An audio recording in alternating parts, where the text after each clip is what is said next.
Astro பக்தி talk நேயர்களுக்கு எனது பணிவான வணக்கங்கள். வணக்கம். மேஷராசி அன்பர்களே, 23ஆம் தேதி பிப்ரவரியிலிருந்து 1ஆம் தேதி மார்ச் வரைக்குள்ள இந்த காலகட்டங்களிலே உங்களுடைய ராசியினிலே பலன்கள் எப்படி இருக்கிறது என்று பார்க்க போகிறோம். வாருங்கள்.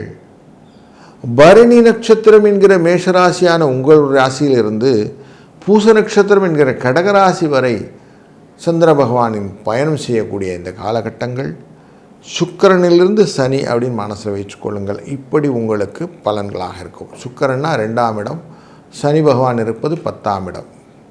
அப்படி 2ஆம் இடத்திலிருந்து 10ஆம் இடம் வரைக்கும்னா தொழில் சம்பந்தப்பட்டதும் பணம் சம்பந்தப்பட்டதும் மனதிலே நிறைய எண்ணங்களை கொடுக்கக்கூடிய வாரமாக இந்த வாரம் அமையதற்கு வாய்ப்புகள் உண்டு. உங்களுடைய ராசியினுடைய 4ஆம் இடத்துக்காரரான இந்த சந்திர பகவான் உங்கள் ராசியிலிருந்து பயணம் செய்யும் போது மற்றவர்களோடையும் அதே மாதிரி பரிவு கொண்டு வரக்கூடிய வாய்ப்புகளை கொண்டு வருவார். தொழிலிலே முன்னேற்றத்தை ஏற்படுத்தக்கூடிய சூழ்நிலைகளை நிறைய சனி பகவானுடைய இன்ட்யூஷன் இருக்கும். ஏன்னா உங்கள் ராசியின் 2ஆம் இடத்தை அவர் பார்க்க போகிற காலகட்டத்திலே ரோகிணி நட்சத்திரத்திலே வரக்கூடிய சந்திரன் உச்சம் பெறும்போது சனியினால் பார்க்கப்படுவார். அப்போ தொழிலிலே புதிய முயற்சிகளும் அதனால் வரக்கூடிய லாபங்களும் பணம் சம்பந்தப்பட்ட விஷயங்களாக மாற்றி கொடுக்கும். அதனாலே செலவுகளும் உண்டு, வரவுகளும் உண்டு. இந்த வாரத்திலே கொஞ்சம் ஆரோக்கிய குறைபாடிலே கொஞ்சம் டீத்திங் இஷ்யூஸ் இருக்குன்னு சொல்லுவோம், அந்த மாதிரி இருக்கும். அது மட்டும் கொஞ்சம் கேர்ஃபுல்லாக பார்த்துக்கிடுங்க. பயணங்களின் மூலம் சில சிக்கல்கள் வருவதற்கு வாய்ப்பு இருப்பதால் கொஞ்சம் எச்சரிக்கையாகவும் பயணத்தை மேற்கொள்ளுங்கள். முடிந்தவரை இரவு நேர பயணங்களை ரொம்ப தூரம் போகிறதா அவாய்ட் பண்ணுங்கள். வாகனங்கள் ரோட்டில் போகும்போது, ட்ரெயினில் போகும்போது பரவாயில்ல, ஆனால் பொருட்களை பத்திரமாக பார்த்து கொள்ளுங்கள். கம்பல்சரியாக போய்த்தான் ஆகணும்னா அதுக்கான அந்த ஓட்டுநர்களை வைத்து கொண்டு போயிட்டாங்க, நல்லது. செல்ஃப் டிரைவ் வேண்டாம். பயணங்கள் மூலம் எச்சரிக்கையாக இருப்பது போன்ற தொழிலிலும் சில எச்சரிக்கைகளை நீங்கள் கொண்டு வரணும்.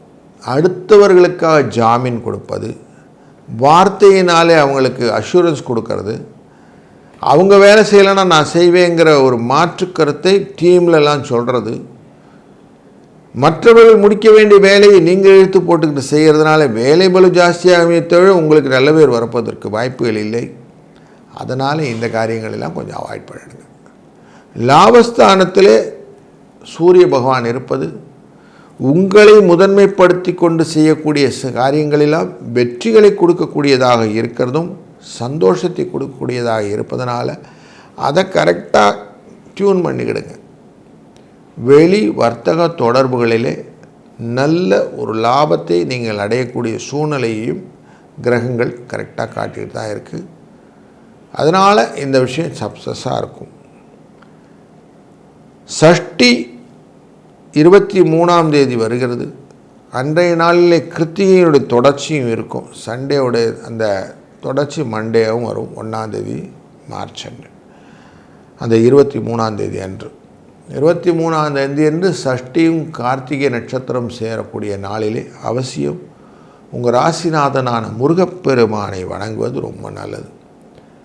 முடிந்தவரை கந்தசஷ்டி கவசங்களை, கந்தகுரு கவசங்களையும், வேல்மாறல் போன்ற நல்ல பாடல்களையும் சொல்ல அதனால் வரக்கூடிய பலன்களும் பயன்களும் உங்களுக்கு நல்ல முன்னேற்றத்தை கொடுப்பதாக இருக்கும். குறிப்பாக குழந்தை வரம் கேட்பவர்களுக்கும் திருமண வரம் கேட்பவர்களுக்கும் கடன் குறைய வேண்டும் என்ற எண்ணங்களும், வீடு மண் மனை வாகனங்கள் வாங்குவதிலே சிக்கல்கள் உண்டாவதனாலே இந்த சிக்கல்களை தீர்த்து கொள்வதற்கும் இந்த சஷ்டி விரதமும் கார்த்திகை விரதமுமான 23ஆம் நாள் பிப்ரவரி உங்களுக்கு ஹெல்ப்ஃபுல்லாக இருக்கும். அதை கரெக்டாக பயன்படுத்தி கொள்ளுங்கள். அதனால் வரக்கூடிய சந்தோஷ பகிர்வுகள் உங்களுடன் என்றும் நிலைத்திருக்க இறைவனை வேண்டிக் கொள்கிறேன். வாழ்க வளத்துடன். வணக்கம் ரிஷப ராசி அன்பர்களே. இந்த காலகட்டமான 23/2/2026 1/3/2026 வரை உள்ளது. உங்கள் ராசியின் 12ஆம் இடத்திலே மேஷ ராசியிலே பரணி நட்சத்திரத்திலிருந்து துவங்கக்கூடிய சந்திரனானவர் பூச நட்சத்திரம் என்கிற 3ஆம் இடம் கடகராசி வரை செல்கிறார். விரயத்திலே ஆரம்பித்து தனத்திலே முடிக்கக்கூடிய சூழ்நிலையை காட்டுகிற ஒரு நல்ல ஒரு நிகழ்வு இந்த சந்திரன் காட்டுவது நல்லதாக இருக்குது. பணம் எப்படி வரும் அப்படின்னா உழைப்பின் மூலியமாக வரும் அப்படிங்கிற தெளிவான சிந்தனையை லக்னத்திலிருந்து ராசியிலிருந்து 11ஆவது இடத்திலே அமரக்கூடிய சனி பகவான் உங்கள் ராசியை பார்த்தே சொல்லுகிறார். வேலை செஞ்சால் காசு அப்படிங்கிறார். வேலைக்கு அஞ்சாமல் நீங்கள் செய்யக்கூடிய சூழ்நிலையையும் பூச நட்சத்திரத்திலே கொண்டு சந்திர பகவான் அமரக்கூடிய சூழ்நிலையை ஒப்பிட்டு பார்க்கும்போது முயற்சி திருவினையாக்கும் என்கிற அந்த குறளின் வாய்ப்பாடை அழகாக மனத்தில் கொடுத்துடும். முயற்சி திருவினையாக்கும், முயன்றின்மை இன்மை புகுத்திவிடும் அப்படின்னு இருக்குது. அதனால் இந்த வாரம் எவ்வளவு தூரம் முயன்று செய்யக்கூடிய காரியங்களை செய்கிறீர்களோ அவ்வளவு தூரம் வேலையிலே நல்ல முன்னேற்றத்தை நீங்கள் எதிர்நோக்கலாம். எது வந்தாலும் வரட்டுங்க அப்படின்னு கொஞ்சம் அசால்ட்டாக விட்டிங்கன்னா முயன்றின்மை இன்மை புகுத்தி விடும் அப்படிங்கிறதை நீங்கள் மனதில் எடுத்துக்கொள்ளுங்கள். அதனால் கொஞ்சம் கரெக்டாக என்னென்ன பண்ணணும், எப்படி பண்ணணும் அப்படிங்கிறத தெளிவாக தெரிந்து கொண்டு, அதுக்கு தான் குரு 2ஆம் இடத்துல குடும்பஸ்தானத்தை தன வாக்குஸ்தானத்தில் அமர்ந்து கொண்டு அவர் தொழில் ஸ்தானத்தை பார்க்குற மாதிரி கிரகங்கள் அமைந்திருக்கிறது. அப்போது எப்படி இருக்குது, தொழிலே தெரியலைன்னா பெரியவங்ககிட்ட கேட்டுட்டு செய் அப்படின்னு சொல்லுவாங்க இல்லையா, அந்த வார்த்தையை தான் உங்களுடைய இந்த ராசி கட்டம் சொல்லி கொடுக்குது. அதனால் கொஞ்சம் தெளிவாக தெரிந்து கொண்டு செய்வது. 4ஆம் இடம்ங்கிறது மாத்ருஸ்தானம் அப்படிங்கிறோம். அங்கே தான் சிம்ம ராசி இருக்குது உங்கள் ராசிக்கு. அந்த ராசிநாதன் தான் 10ஆம் இடமான தொழிலில் இருக்கிறார், கேந்திரம் ஏறி இருக்கிறார், திக்பலம் கொண்டிருக்கிற 10ஆம் இடம் அப்படின்னு சொல்லுவோம். அப்படிப்பட்ட இடத்துல குருவினால் பார்க்கப்படுகிறார். எவ்வளவு கனெக்ஷன் இருக்குது பாருங்கள். அப்போ நீங்கள் அவங்கக்கிட்ட கேட்டால் நல்லது நடக்குமானா டெஃபினட்டாக நல்லது நடக்கும்.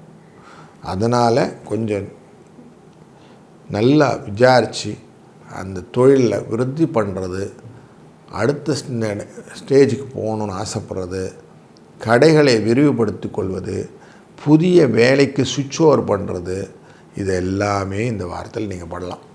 அதனால் இது எல்லாமே நல்லபடியாக நடக்கும். அதுபோல் கடன் வாங்கியிருக்கீங்க, இந்த ஜொல் லோன் வாங்கியிருக்கீங்க, ஸ்வைப் பண்ணி கார்டெல்லாம் வச்சுருக்கிறீங்க, இதனுடைய கஷ்டங்கள்லேருந்து வெளிவருவதற்கும் இந்த வாரத்தை கரெக்டாக ஆலோசகர்கள் மூலியமாக செய்யக்கூடிய காரியமாக பண்ணினீங்கன்னா இதிலேருந்து வெளிவரத்துக்கும் வாய்ப்புகள் கொடுப்பார்.